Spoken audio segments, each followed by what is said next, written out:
Hello Dragon Wisps, welcome to today's video. Today I'm going to be doing the Dwarven Race of my 3.5 edition Dungeons & Dragons tutorials. Before I begin, as always, I'd like to remind you to like the video and subscribe to the channel if you have not yet to become a Dragon Wisp. And if you'd like to support the channel more directly, you can do so at the Patreon and shop links in the description below. In the description below is also going to be the link to the Discord channel where we're still setting it up, but we're going to be playing Dungeons & Dragons. So if you feel like joining, that's the place to do it. So without further ado, sit back, relax, and enjoy the tutorial on the Dwarven Race. So the first thing I'm going to talk about with the Dwarf is their racial stat bonus. Dwarves get a +2 to their constitution because they're hardy people. But they take a -2 to their charisma because they tend to, well, they're not as outgoing as, like, say, a halfling. They're more yes, I think you are not a dwarf and therefore I guess you could say it like that. So that tends to steer them more towards, like, your fighter or even your monk. I guess you could say, because that constitution will give you extra health, and everybody knows that those frontliners need that health. Dwarves are considered medium characters. However, they're slower than other medium characters. They're stout, as it were.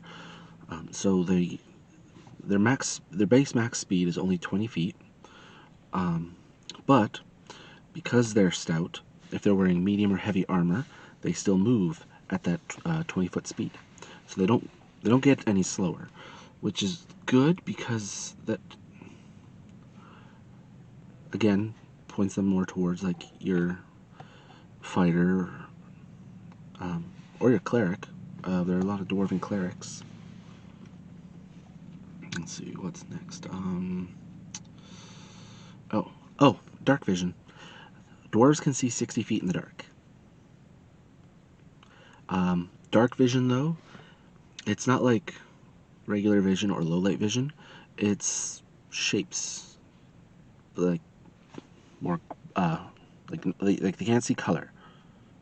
So it's black and white, but it's like, other than black and white, they can see perfectly clear. Let's see. There's stone cunning. So dwarves have a +2 bonus on their search checks involving unnatural and unusual stonework, like sliding walls, stone traps, something freshly built, even if it's designed to look like the old building. So if somebody adds a wing onto a castle, they look at it and they're like, that's a nice new wing. Plus, if they pass within 10 feet of unusual stone work, they get an automatic check to search for it. Like a rogue does with their trap finding.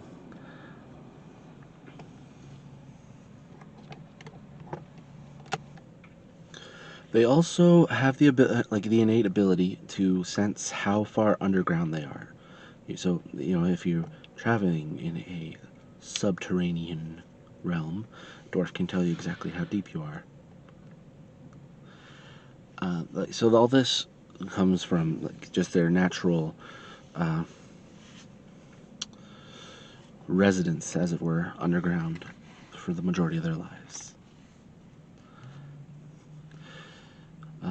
Then they have weapon familiarity.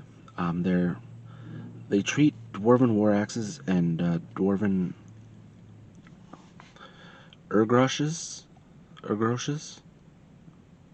I don't know. In the group, we usually just call them urgash. Anyway, they treat them as proficient weapon, like martial weapons, for the sake of martial weapon proficiency, as opposed to the exotic weapons that they classify as in the equipment area of the book, which is another thing we're going to be getting into later on. So I'm not going to get into too much detail here.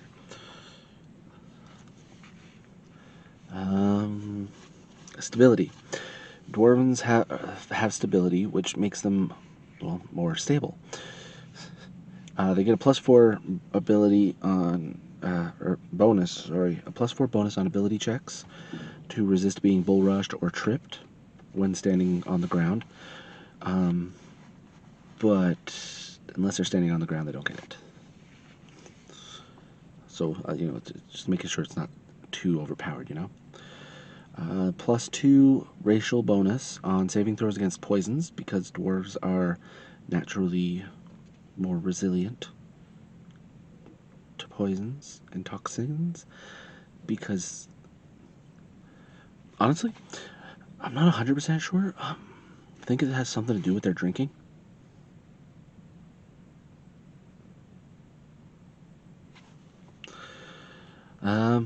Let's see what else. They get a +2 on saving throws against spells and spell-like effects, because they're naturally resilient to spells or like magic.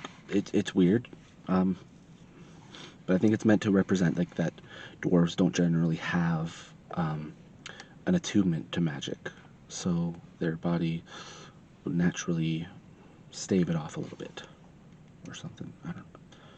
I don't know. +1 racial bonus. Attack rolls against orcs and I believe goblins. So that includes like all the subtypes of orc and goblinoids. You know, hobgoblins, bugbears, orcs, half-orcs.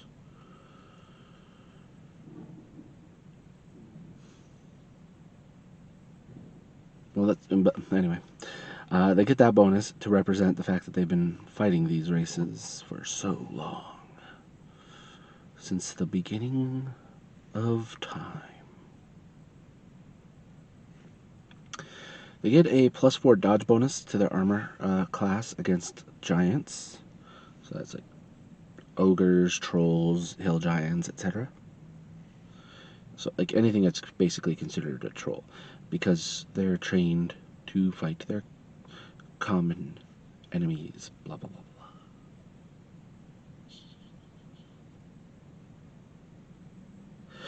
Yeah, they undergo special training to ensure their survival underground. And what's underground? Trolls and hill giants and ogres. They want to grind their bone to make their bread.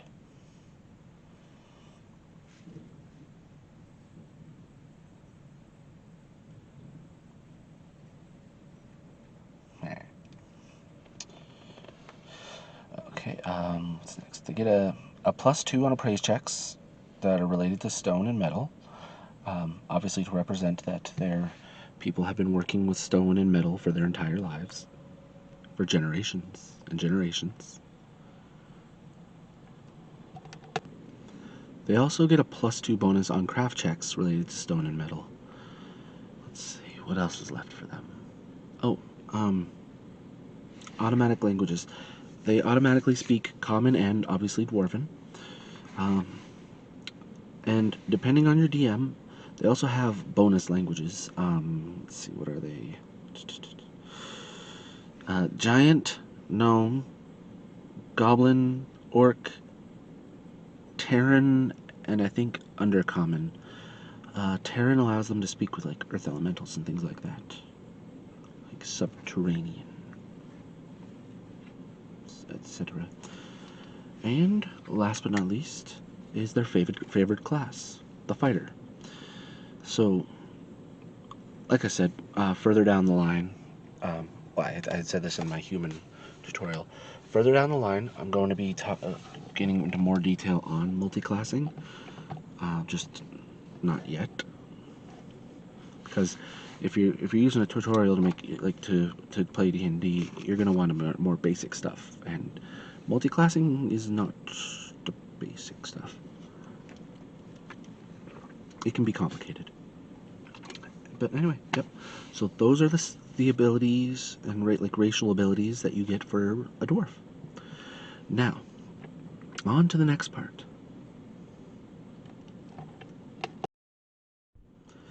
The next part is going to be the segment where I talk about my favorite, and I guess my least favorite, dwarven characters that I have had.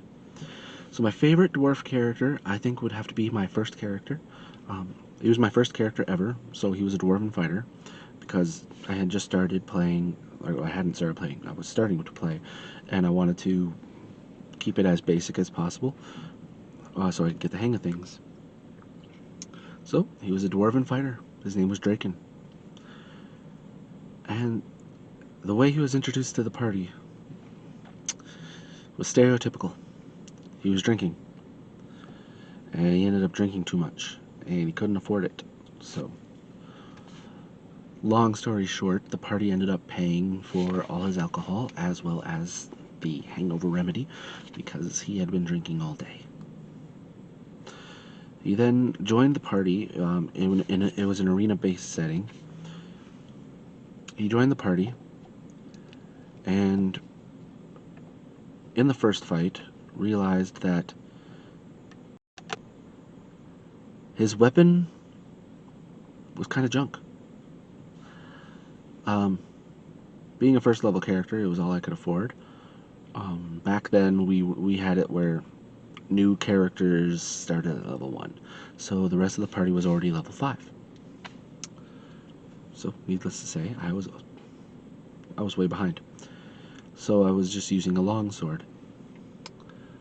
And one of the other players, just being a smart aleck, took his bastard sword and slammed it into the ground and said, "If you can pull this out, it's yours." So he tried. And he failed. A few times. Then one of the other party members said, "Does that apply to anybody? So if I were to pull it out of the ground, would it be mine?" "I suppose so." So he effortlessly pulls it out of the ground and then hands it to me. He says, "My gift to you.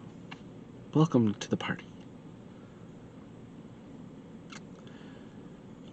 And he did his share of damage in the arenas before the game ended. He used that bastard sword until the end of the campaign, because it held sentimental value to him, and yeah, he was constantly walking around with a pouch full of gemstones, basically challenging anybody who would try and take them from him. It was fantastic.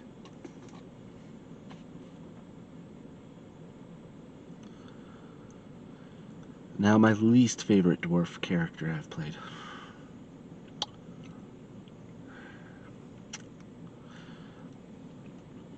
I'd have to say a Dwarven Cleric I played. No, a Dwarven Paladin. I played a Dwarven Paladin once. It did not go well. I learned the hard way that Dwarves and Paladins don't mix. First, there's the negative to the charisma, which affected my turn undead checks and my paladin spell checks. But then there was just the whole contradicting types. Like, the dwarven part of him was always like, "Let's go drink," or, "You know what? I don't feel like going to fight evil today. I just want to stay here and work on my amending my armor." Or my favorite one, "Yeah, he's an elf. I just don't like him." But then you had the conflicting paladin side of it, where it was, I don't feel like drinking. My God would not allow it. Or, who cares that my armor needs mending? I shall strike the enemy. In the name of the holy light. And then, you know, so what if he's an elf? All are welcome in my house of healing. It was just honestly too much for me, because I was like, well, which one do I play more? That I'm a dwarf or that I'm a paladin? Or, you know what I mean? That's a lot where it comes a lot easier being a fighter as well. I might do another dwarf paladin at some point. Like, I'm much more experienced than I was at the time, but I'm not 100% sure. But anyway, there they are. My most and least favorite dwarven characters I have played. Which ends our Dwarven Race tutorial. Thank you for joining me for today's video. I hope you enjoyed it. I hope it was educational, but still a little fun. Yeah. So the next race I'm going to be covering is the elf. And I haven't decided yet if I'm going to cover half elves in the same tutorial, which honestly might be a good idea, just to get both of them covered. At the same time, be a lot less repeating then, and I don't think there's much to the half elf anyway. So anyway, again, thanks for joining me. Feel free to comment below other videos you'd like to see, or other tutorials maybe specifically that you would like for Dungeons and Dragons. Potentially more songs or anything. What do you think? Should I do the elf next? Or should I put the elf and the half elf together? Let me know in the comments below. Anyway, again, thank you for joining me. And right about now, you should be getting a subscribe button up here. Latest video on the channel over here. Video recommended for you by YouTube over here. And over here is going to be the playlist of these D&D tutorials. Thank you for joining me. And as always, have a peaceful day. Bye.